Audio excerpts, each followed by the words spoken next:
So we were discussing this graphic format of the DADN equation.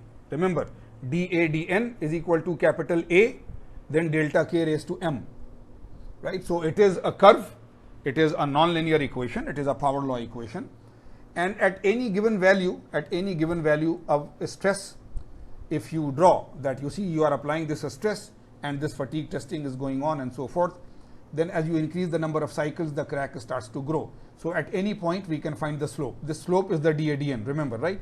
This slope is the DADN at any point.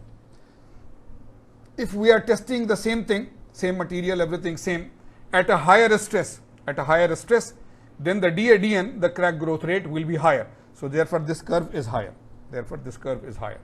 And therefore, of course, it will reach failure earlier compared to this.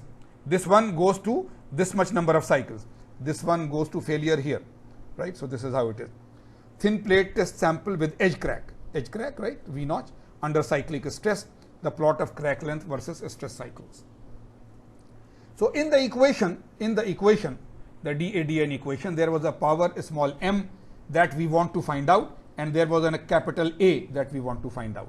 From the test, we know what was the existing crack size, and we know what is the remote applied stress. So from the remote applied stress, we can convert it to K1, the stress intensity, and then try to find what we do. We will discuss it later on, but you see, in numerical analysis and in other math, whenever we want to find the experimental factors, that the equation is a power law equation, but for this particular material, if I take stainless steel 304, if I take steel 3104, then what will be the value of the A and M? You see, if I am doing a tensile test, I have the stress strain graph, I find the yield strength and other things from there. So now I have to do this direct potential machine, and I have to keep on calculating the change in the crack size with respect to number of cycles, and I draw this curve. But from this curve, how do I find the M and the A value? One is that you find the slope, but the slope is changing. So, right? So at any value, if you want to find the slope here, then you know the number of cycles exactly here, and you know the size here. So these two values, you of course know. These two values, you know, and then you find the slope and so forth, then you do it. Another thing is called linearization. It is a standard technique everywhere. All numerical analysis is based on linearization.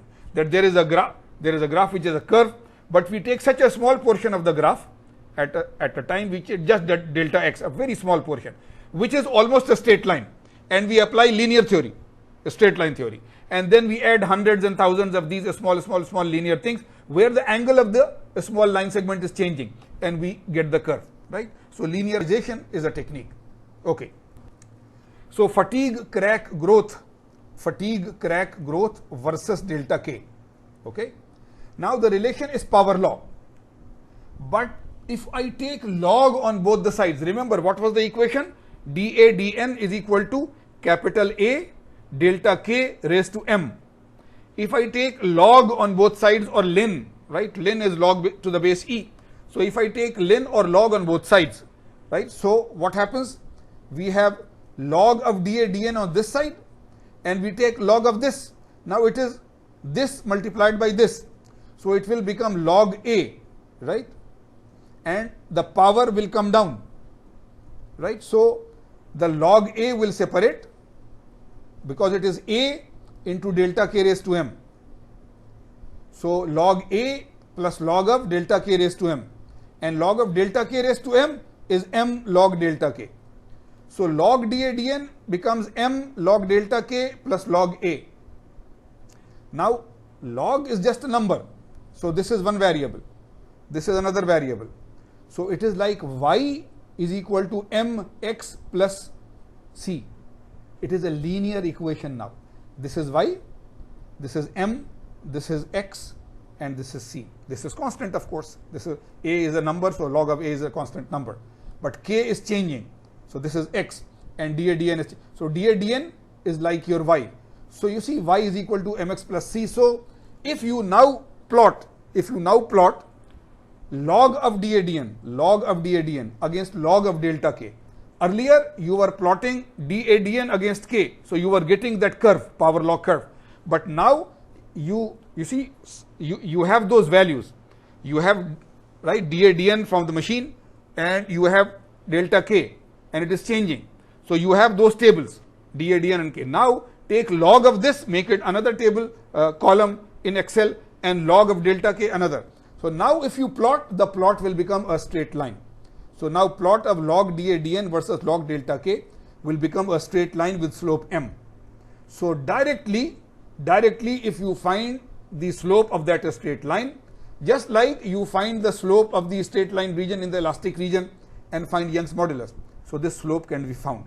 And once the slope is found, then A can be found. Okay. So in the figure that we are showing, the material is A533B1 steel. The yield strength of the material is 470 megapascal. The test conditions are that the stress ratio is 0.1, the temperature is ambient temperature, and so on, because any of these things will change the test. So we will see very shortly that there are three regions of the plot.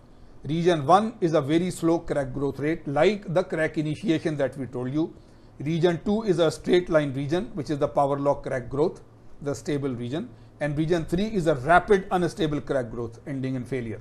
So this is what we discussed earlier also, that these three regions will be there, right? And we will see. There is a limiting value of delta K below which there is no measurable crack growth. So that is called delta K threshold, but we will see that. So let us see the figure. This is a critical figure to understand. And this is, as I said, if this equation is the foundational law, then this is the foundation of the course. So this is the graph. This is the graph. Now this is the crack growth rate, DADN. Millimeter per cycle, inch per cycle, right? So we show both scales, so whichever system of units you are using. So crack growth rate is DADN, change in the crack size with respect to number of cycles. So millimeters per cycle or inch per cycle. And on the horizontal axis, a stress intensity factor range, delta K, megapascal root meter or KSI root inch. But change in stress intensity, delta K, that's it, delta K, from some sigma to another sigma. So if it is going from sigma 1 to sigma 2, find K1 at sigma 1 and find K2 at sigma 2, and K2 minus K1 is the delta K, right? So here is the delta K, here is the DADN. There is this region, right? That this crack growth rate goes up, but the number of cycles is very small. Of course, it is sort of a logarithmic scale. It is not a simple scale, and this is flat logarithmic scale. But this is not changing, right? 8 to 10, it is only 2, but 10 to 20 is 10, and then 20 to 30 is 10. So it is sort of logarithmic scale, but let us see. So it grows by only 2 cycles. It is, stress intensity factor. I'm sorry. This is stress intensity factor. So here there is only a little change in it, and it goes from here to here. Below that, below this value, we cannot do any measurements. So that is what they were saying, that there is a threshold value, not exactly 0 or whatever a threshold value. Once it reaches here, then it changes roughly like this. These are real points. So it is not 100% straight line, but this is the best straight line that you could fit to all these points.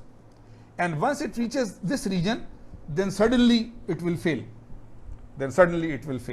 So you see this vertical line, this is region 1, slow crack growth or crack initiation.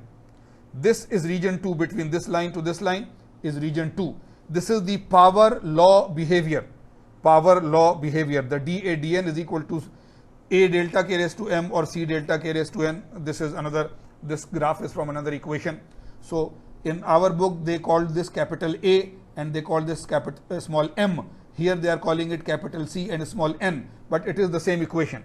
So this is the equation, but because it was log, so this equation has become a straight line region. And this third one, the third one is the unstable region, that once you reach this, then suddenly in only a few cycles it will fail. So region 1 of slow crack growth, region 2 of the straight line power law behavior in log, and region 3 the rapid unstable crack growth. Right? Now how many points do you see? 10, 20, 30, 40. So you see, so this is the huge problem with this graph and this value, that to find the A and M of the material in the crack growth rate law, we need to do this test. Remember, this is a very costly test because this is not a simple K1C test. It is a K1C test where we are also measuring the crack growth throughout.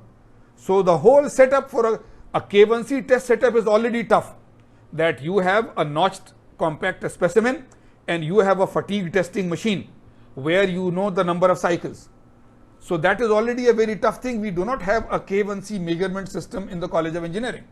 Now to the K1C measuring system, which is already a compact notched specimen with a fatigue system, you already have that direct current electrical potential crack monitoring system inside. So that the right, so this is a very complicated high cost machine. This is not there even in very costly universities and so on. Very, very rare universities or special laboratories like NASA and so on. So it is a very costly setup, and now you do a test.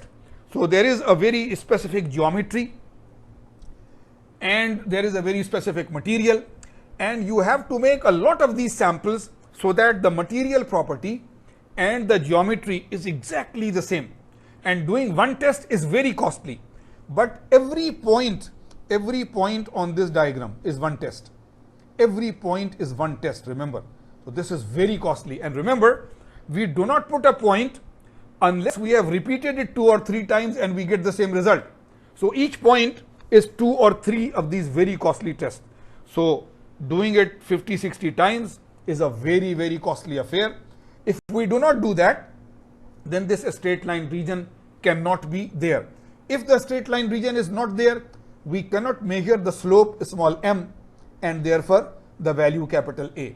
So the two constants of the equation cannot be found unless we have a good straight line region. Once the straight line region, a good fit means lots of points. So once a good straight line region is there, then we will fit the slope, and from slope of the straight line now will not be a problem, and from there we will find the two factors. So I am just showing you that fatigue life calculation we will show, but dA dN is A delta K raised to M, right? So we will stop for now here because this fatigue life calculation we will continue next time. You have just understood the machine through which we do it and the graph through which we do it. Now one thing more of interest that I forgot earlier, the dA dN is equal to A delta K raised to M, or dA dN is equal to C delta K raised to N, whichever one you use. It is called the Paris law of fracture toughness, Paris law, or more correctly the Paris-Erdogan law. Remember the name Erdogan, he is the Prime Minister of Turkey. So some European person and some Turkish scientists together discovered this law. So this is called the Paris-Erdogan law, right? And this is a major achievement. Maybe in the future there is an Ahmad something law from your class and so forth, right? So we are now to start the life calculation, that now we have a law or an equation based on which we can predict the fatigue life of a material, which remember from the very first day that this is the special thing about this course. So we will continue inshallah. Enough for today. Ma'as salama.